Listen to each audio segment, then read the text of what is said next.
حضرت اویس کرنی رضی اللہ تعالیٰ عنہ آپ کو بارگاہ رسالت مآب صلی اللہ علیہ وسلم سے غائبانہ خیر التابعین کا لقب عطا ہوا تھا۔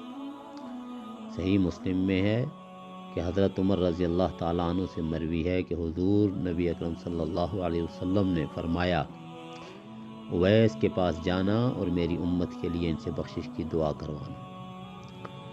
آپ امت محمدیہ میں عاشقوں کے سردار ہوئے ہیں، جن کے بارے میں منقول ہے کہ انہیں قیامت کے روز 70,000 فرشتوں کے جھرمٹ میں جنت میں داخل کیا جائے گا، تاکہ حالت عشق میں ان کی خلوت نشینی اور مخلوق سے روپوشی وہاں بھی برقرار رہے۔ حضرت عمر رضی اللہ تعالیٰ عنہ نے جب آپ کا زہد دیکھا تو فرمانے لگے کہ کاش مجھ سے کوئی ایسی روکھی روٹی کے ٹکڑے کے بدلے خلافت خرید لے۔ حضرت عمر رضی اللہ تعالیٰ عنہ اور حضرت علی رضی اللہ تعالیٰ عنہ جب ارشاد نبوی کی تکمیل میں آپ سے ملنے اور امت کے حق میں حضور علیہ الصلوۃ والسلام کی طرف سے دعائے مغفرت کا پیغام پہنچانے کے لیے آئے تو اتباع رسول کے موضوع پر گفتگو شروع ہوئی۔ آپ نے فرمایا، حضرت اویس کرنی رضی اللہ تعالیٰ عنہ نے، کہ جب مجھے جنگ احد میں حضور صلی اللہ علیہ وسلم کے دانت مبارک شہید ہونے کی خبر ملی تو میں نے اپنا ایک دانت توڑ ڈالا۔ پھر خیال آیا شاید اس کی بجائے حضور صلی اللہ علیہ وسلم کا کوئی دوسرا دانت شہید ہوا ہو، تو میں نے دوسرا دانت بھی توڑ ڈالا۔ اسی طرح ایک ایک کر کے سارے دانت جب میں توڑ چکا تو مجھے سکون نصیب ہوا۔ یہ بات سن کر دونوں صحابہ پر عجیب رقت طاری ہو گئی اور یہ اندازہ ہو گیا کہ یہ عاشق ظاہری دیدار اور صحبت سے کیوں محروم رکھا گیا۔ آپ نے فرمایا، سب سے بڑی وصیت یہ ہے کہ تم اللہ کے سوا کسی کو نہ پہچانو، اور جب تم جانتے ہو کہ اللہ تمہیں پہچانتا ہے تو بس اسی کو کافی سمجھ کر کہ وہ تمہیں پہچانتا ہے، اور یہ آرزو ہرگز دل میں نہ رکھو کہ اس کے سوا کوئی اور بھی تمہیں پہچانے۔ آپ رضی اللہ تعالیٰ عنہ نے حضرت عمر اور حضرت علی رضی اللہ تعالیٰ عنہما سے ملاقات کے بعد کہا، اب آپ واپس تشریف لے جائیں، قیامت قریب ہے، میں اس کے لیے کچھ تیاری کر لوں۔ وہاں ایک ایسا دیدار نصیب ہونے والا ہے جس سے پھر کبھی محرومی نہیں ہوگی۔ سوچنے کی بات یہ ہے کہ حضرت عمر رضی اللہ تعالیٰ عنہ اور حضرت اویس کرنی کو گئے ہوئے کتنے صدیاں گزر گئیں، لیکن یاد ہے کہ اس ٹائم حضرت اویس کرنی رضی اللہ تعالیٰ عنہ نے فرمایا تھا کہ مجھے کچھ کر لینے دو عبادت، کیونکہ قیامت قریب ہے۔ تو کیا ہم نے دوستو سوچا اس بارے میں کہ ہم کیا کر رہے ہیں؟ ہماری تو سوچ ابھی بلڈنگز، پلازے بنانے کے لیے ہے، ہم قیامت کے بارے میں نہیں سوچ رہے۔ تو اللہ ہمیں توفیق عطا فرمائے۔ حضرت اویس کرنی رضی اللہ تعالیٰ عنہ کا معمول یہ تھا، کہتے کہ آپ کثرت سے گریہ اور رقت قلبی میں رہتے تھے۔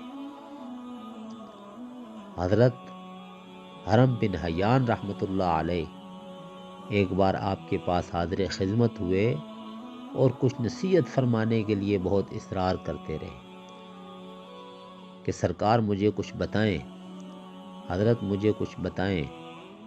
بہت اصرار کے بعد آپ اس بات پر آمادہ ہوئے کہ چلو ٹھیک ہے، میں تمہیں کچھ بتاتا ہوں۔ آپ نے حضرت حرم بن حیان رحمۃ اللہ علیہ کا ہاتھ پکڑا اور پکڑ کر یہ جملہ پڑھا کہ اعوذ باللہ السمیع العلیم من الشیطان الرجیم۔ یہ پڑھا اور پڑھ کر چیخ مار کر زمین پر گر پڑے اور بے ہوش ہو گئے۔ جب ہوش میں آئے تو آپ نے فرمایا کہ میرے رب کا ذکر بہت بلند ہے، سب سے زیادہ حق اس کا قول ہے اور سب سے اچھا اسی کا کلام ہے۔ پھر مفید کلمات فکر آخرت کی نسبت تلقین فرمائے۔ حضرت عمر رضی اللہ تعالیٰ عنہ نے دوران ملاقات آپ کی زہری حالت انتہائی خستہ دیکھ کر خواہش کی کہ آپ ذرا اسی جگہ ٹھہریں، میں آپ کے لیے کچھ سامان لے آتا ہوں۔ آپ نے جیب سے 2 درہم نکال کر دکھائے اور کہا کہ اے عمر، یہ اونٹ چرانے کا معاوضہ ہے میرا، اگر آپ یہ ضمانت مجھے دے دیں کہ یہ درہم خرچ ہونے سے پہلے میری موت نہیں واقع ہوگی تو میں پھر آپ سے وہ سب کچھ لے لوں گا جو آپ کا جی چاہے میرے لیے لے کر آئیں گے، ورنہ یہ 2 درہم میرے لیے کافی ہے۔ آپ نے پھر فرمایا السلامت فی الوحد، یعنی تنہائی میں سلامتی ہے، کہ جس کا دل اللہ کی مخلوق کی محبت سے خالی اور دنیاوی خواہشات کے ہجوم سے تنہا ہو جائے، وہ مخلوق کی آفتوں سے محفوظ رہتا ہے اور غیر کے اندیشے اور فکر سے بھی بے نیاز رہتا ہے۔ جسے حقیقی خلوت گزینی اور تنہائی کی عادت نصیب ہو گئی، وہ لوگوں کی مجلس میں بیٹھا ہو تب بھی اس کی تنہائی میں خلل واقع نہیں ہوتا، اور جو مخلوق کے خیال اور محبت میں محو ہو وہ خلوت میں بھی فارغ نہیں ہوتا۔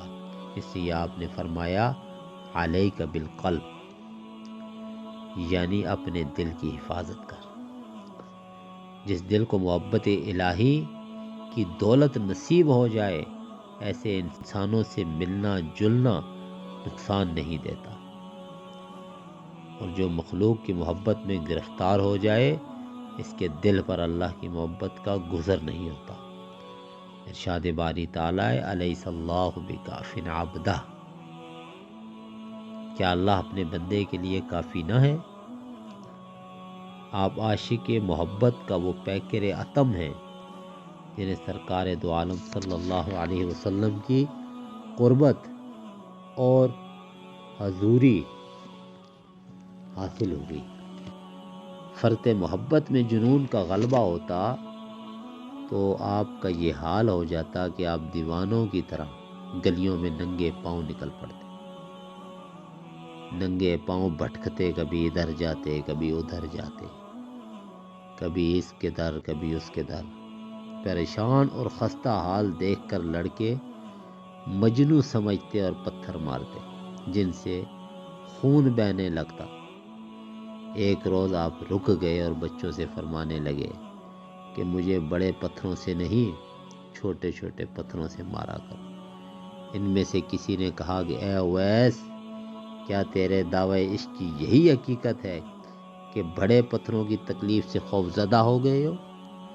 آپ یہ سن کر فرمانے لگے کہ بیٹا، میں بڑے پتھروں سے خوف زدہ نہیں ہوں، میں بڑے پتھروں سے ڈرتا نہیں ہوں، بلکہ ڈر مجھے اس بات کا ہے کہ اس سے خون بہنے لگتا ہے اور وضو ٹوٹ جاتا ہے، اور میں بے وضو یاد الہی نہیں کر سکتا۔ سبحان اللہ، قربان جائیں کہ جو ہر وقت وضو میں رہتے تھے، اور آپ ایک شب قیام میں گزارتے تھے۔ آپ کا عالم یہ تھا کہ آپ ایک شب قیام میں گزارتے اور دوسری شب رکوع میں گزارتے اور تیسری سجدہ میں گزارتے، اکثر دن کا وقت بھی عبادت میں گزارتے، ہمیشہ روزہ رکھتے۔ جب افطار کے لیے کچھ میسر نہ ہوتا تو کھجور کی گٹلیاں چن کر بیچتے اور ان کی قیمت سے چند لقموں کا سامان لے لیتے۔ کوفہ میں آپ ایک حلقہ ذکر میں شریک ہوتے تھے۔